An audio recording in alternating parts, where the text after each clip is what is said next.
This is America. Don't catch you slipping now.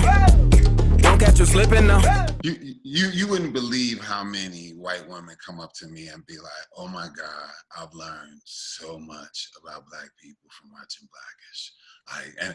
And they always whisper it to me too. They're like, oh, you have no idea how I learned. Or they always tell me, I have a Black grandchild and I learned so much. It was one episode we did on Blackish where there was a little white girl on the elevator by herself, and Anthony wouldn't go on the elevator. And we had a whole conversation about it, like why we won't get on the elevator with a little white girl just being by herself. Like, nah, that's a risk, you know.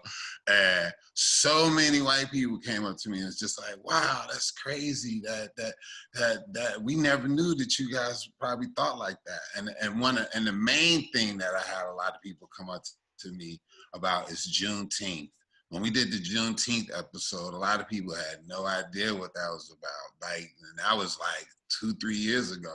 And people was just coming to me like, Juneteenth, really? And they had no idea about that. So by us educating them, you know, it's very important, you know, so they'll know what they're diving into, whatever. And it's important that we have the right people who can portray that as well, you know. And that goes with everything that everybody's been saying or whatever. We have to make sure we have a Black voice in everything. It's not cool to just have a Black face.